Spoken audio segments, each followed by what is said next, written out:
air. I mean, the air is clean, and you can take big lungfuls of it and feel alive. The DMV spells trouble. Not for wait times, not this time. No, tonight the issues affect women and everyone who has a license plate, so pretty wide swath of the population there. The DMV still can't tell us the extent of the duplicate license plate issue we exposed last night, and now we're learning of a new rule change that's frustrating some women at the DMV. Let's start with the twin license plates. Obviously, that's not how the system is supposed to work. The DMV says that it mistakenly printed duplicates of some plates that start with RA and RB. It expected to have more information for us and for drivers today, but that never materialized. And the DMV doesn't yet have an answer for the even additional next viewers who say that they've run into some confusion over duplicate plates that start with RC, a new combination. So we still can't determine the scope of the issue or the impact on people who share a plate with some unknown driver. It's very scary because I have no idea who they are or what they've done or what they could be doing.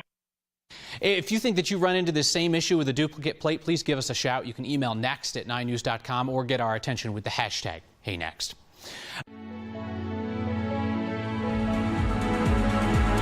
I'm actually really interested to find out why the Department of Motor Vehicles is implementing this rule. Women in Colorado are being told a new rule means they can't take their maiden name as their middle name after getting married. The DMV tried to implement a similar rule years ago and backed down after criticism.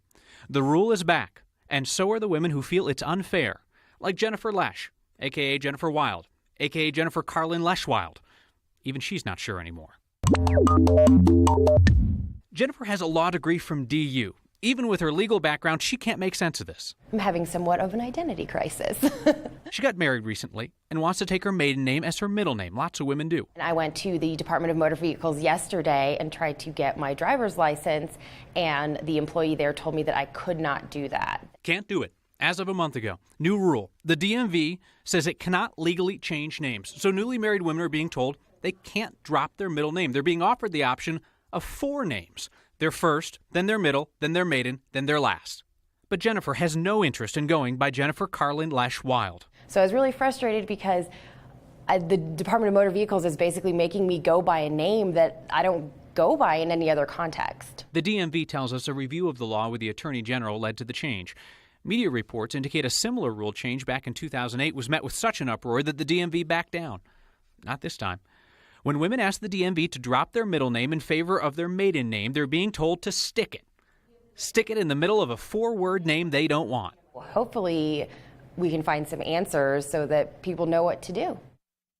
And what to do, the DMV was saying, was go to court for a legal name change. So Jennifer was preparing to do that. Go get fingerprinted, notify the FBI and the CBI, post a notice in the newspaper as required, and then boom, DMV got in touch with us late this afternoon to say, never mind. The policy change was an error. The DMV apologized, kindly thanked us and Next viewers for bringing it to their attention. A month after who knows how many women were denied something as simple and basic as their name. Between that policy backpedal and the DMV confusion over just how many duplicate license plates are floating around Colorado, it might be useful at this point for the head of the Department of Revenue to just come on next, answer some of your questions, some of ours, sort all this out. So we've extended the invitation. She is welcome here anytime. We'll hope for tomorrow. We've committed to chronicling the Cherry Creek Trail, that strip straight through the center of the city that belongs to all of us, which is why we're frustrated about the drug dealing, we're encouraged by the community cleanup, and why we are deflated by what our Ryan Harrer found today. This makes me so angry. There's nothing fun or funny about spray painting some stupid message on the Cherry Creek Trail. And let me tell you something, this isn't about drugs or dealers or needles. It's about a lack of respect for the beauty of the Cherry Creek Trail and the many hardworking people trying to keep it that way. It's a nice escape in the middle of the city. Don't worry. Oliver Vernon's an actual artist. He's supposed to be drawing on these walls on one of the most notorious stretches of the Cherry Creek Trail. The artist, commissioned by the city, spent several days on the trail where the addicted... Some faces looked like they've had long nights before we saw them. And those just enjoying the outdoors often cross paths. I'm going to take a huge brush with a bucket and go... Seriously? Yeah. Okay. The collage mural mirrors the trail and its users in a way. It's part abstract, Escape from the structure of our lives. which then collides with something much different. And this mass hard edge stuff is the complete opposite. And they work together. It's like the forces of nature and humanity. Nature and humanity, the trail in a nutshell, an ever-changing canvas that Oliver hopes will eventually be so full of color there won't be room for whatever this is. The artwork right in smack dab in the middle, I think it only brightens the psychological energy up a bit. For Next, I'm Ryan Harrer. Terrific story by Ryan. Terrific mural there. We called Parks and Rec about the vandalism, and kudos to them. They got right out there to deal with it. Tonight, we're taking an extended look at the Denver District Attorney's race, starting with whether the city is going to continue to pursue death penalty cases. One of these two women will become a powerful voice in Colorado's discussion about criminal justice. They're Democrat Beth McCann and independent candidate Helen Morgan. Today, they sat down with me and Whitney Wild, who reports on criminal justice issues for us, and we discussed their difference of opinion on capital punishment. My position is it's the law. And while it remains the law, and we have a victims' rights constitutional amendment that says you must consult victims before making decisions on their cases, I must be willing to consider the extraordinary measure of the death penalty. I have a moral objection to the death penalty in the sense that I don't think the state should be in the business of putting people to death.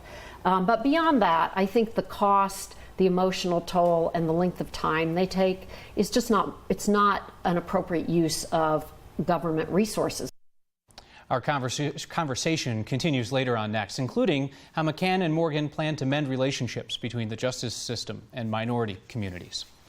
So there are 3 earthquakes that we need to discuss tonight, the 2 covered extensively on NBC Nightly News, and one in Colorado that largely escaped notice. Italian leaders are saying that many of the 159 people dead in a 6.2 earthquake this morning there are children, hit in the mountains of central Italy. Small villages built in stone, shaken into rubble. There's no hard number on how many people are missing, in part because so many Italians and so many foreign tourists are up in the mountains this time of year. An earthquake even more powerful than the one that hit Italy this morning shook central Myanmar this afternoon. There, at least 3 people have died and many ancient Buddhist pagodas were damaged. The earthquake was felt in Bangkok, several hundred miles from its epicenter. Colorado's earthquake was minuscule by comparison, 3.5 magnitude. It was southwest of Trinidad yesterday. There are a good number of earthquakes down there, and here's what doesn't always make the news. The U.S. Geological Survey found that earthquakes in Trinidad spiked when a bunch of deep wastewater injection wells were drilled in southern Colorado. So this is not fracking per se, but it's how drillers dispose of the wastewater that's produced by fracking. Studies have indicated that these wells essentially prime the ground for earthquakes. If you like golf and marijuana, trying to envision that Venn diagram, well then Thornton is going to become the place to be. City Council voted 5-4 to allow retail marijuana shops. Applications are available September 1st. And they'd better not put a pot shop in the neighborhood near I-25 and 136 because those people are already hacked off that City Council okayed a new Topgolf complex in the area. Neighbors got steamrolled at City Council. It was an 8-1 vote. Topgolf hasn't announced when it will start building. Colorado hits a new record for people whose butts needed saving off a mountain. Sometimes it seems the bad drivers get all the attention. Let's highlight someone who is ridiculously good at it for a ridiculously long time. Denver's growing. We have more traffic. We have more people on the road. Plus, snow in Colorado in August. That's where most local news teases ends, like you don't know it's up high at Loveland. Still worth checking out. Next.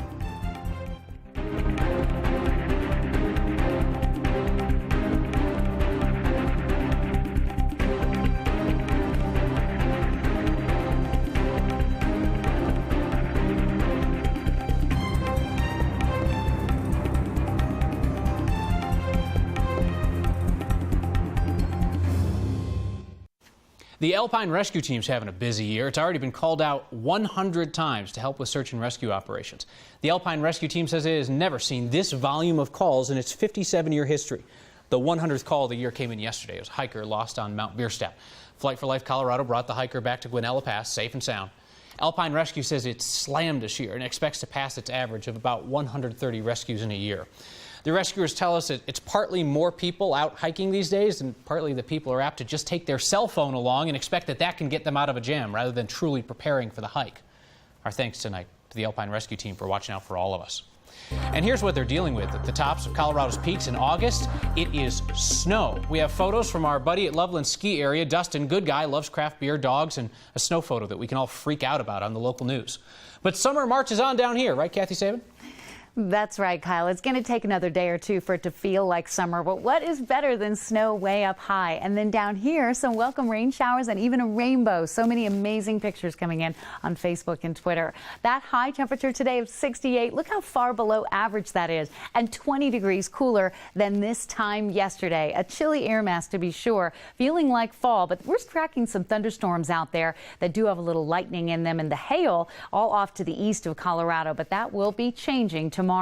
Another surge of cool air headed our way, although tomorrow will be warmer and drier. Do expect another round of afternoon showers and storms. Tonight, when skies clear, it's going to be chilly. Lows in the upper 40s, mountain lows in the mid 30s. High temperatures tomorrow, a little more like it, but still cooler than average, but not an entirely dry day. We do have sunshine and 80s heading into the upcoming weekend, and a wonderful forecast when the Broncos take the field on Saturday night.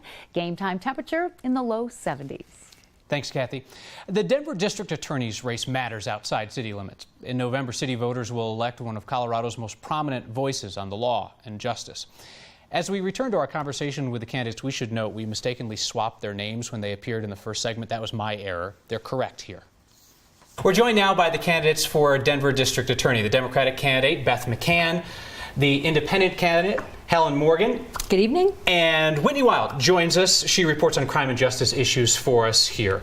Whitney. So it goes without saying that the relationship between minority communities and the criminal justice system is strained. So what is your strategy to reach out to people of color and while we're on the topic, members of the LGBT community who feel alienated by that process? I think it's critically important that people know what we're doing and why we're doing it. So I will increase the transparency and be accessible to members of all of our communities. So how do you do that? How do you increase transparency? So, for example, when we have a decision that's made about any kind of a case, we will have all of the records available to the public, and also in cases where there's excessive force, particularly homicides or shootings, I will conduct a public forum where we answer questions and we have the a detective present so that we can talk about why decisions are made and what goes into making those kinds of decisions. Beth talked a little bit about transparency, and one of the things that I have brought to the table and that I'm excited to do in fatal police shootings, because that's an area where the minority community does not trust the decisions we are making, is to have an independent review process that is concurrent with the district attorney's review process for people who don't know the people involved in the police department, to look at the same facts that we're looking at the same time and raise questions and issues as they arise. Because the number one question for people is, can you make a decision about a police officer's activity when one day you are using them for prosecution and the next day you're considering them for prosecution? It's a valid concern. I'm excited to do that. Would like to hear from both of you now, 30-second case to voters about where you differ and why that matters to them. I'd like to hear from you, Beth, first, and then Helen. I have spent my career standing up for people, standing up for the people of Denver, first as a DA and chief deputy, but also throughout my career, when I've seen an injustice, I have taken action and gotten results. I will continue to do that for the people of Denver. I have prosecuted the law, I have supervised lawyers, and I have made the law. With that kind of unique background, I would like to lead Denver forward in criminal justice reform. I am a prosecutor, not a politician. I was last in the courtroom last week. Beth last prosecuted a case in 1983. And make no mistake about it, I like Beth, I commend a lot of the work that she's done.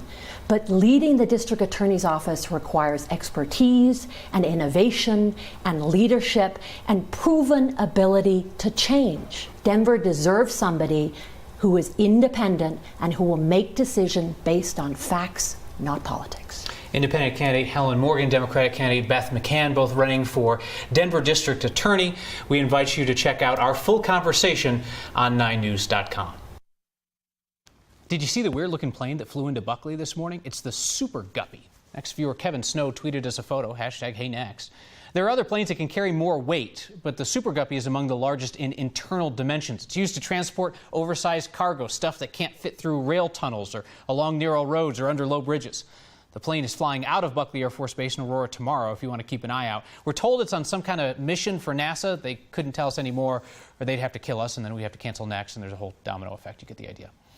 If you've ever had interest in becoming a firefighter, strike while the iron is hot. That's a fire safety reference.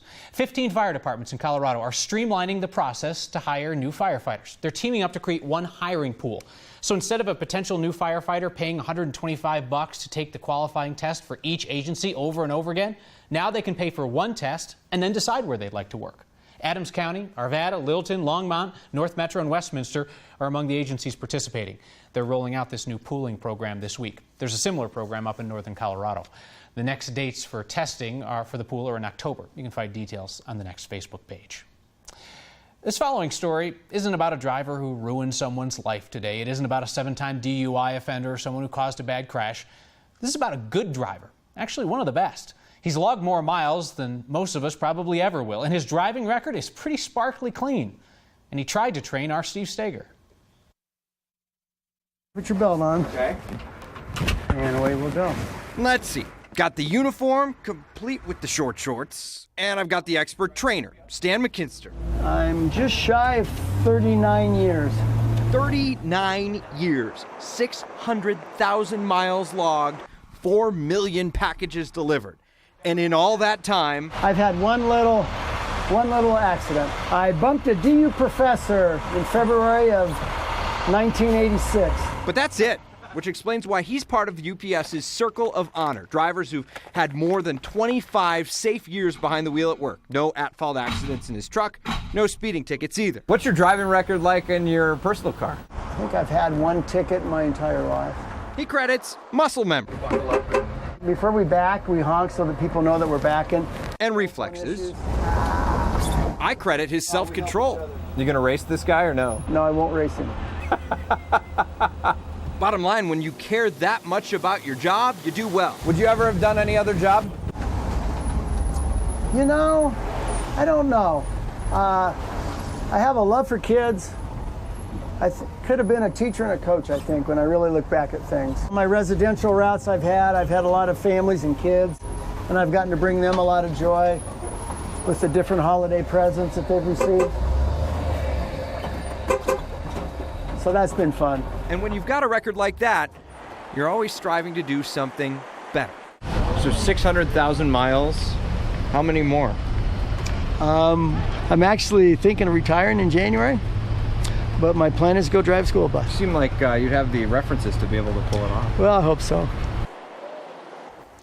So here's a fun fact. When you do a story with UPS, you actually have to dress up. I'm not making this up, Kyle. I'm not making this up. They sent me an email. Yeah. They asked for my sizes and everything, which I don't know if they Can we go back to that shot that shows his legs again? That's nice. I like that. I had these boots, but they gave me socks. Socks and this. Check that out. Yeah. No, I checked it. It's a lot of leg. Yeah. No, I checked it quite solidly.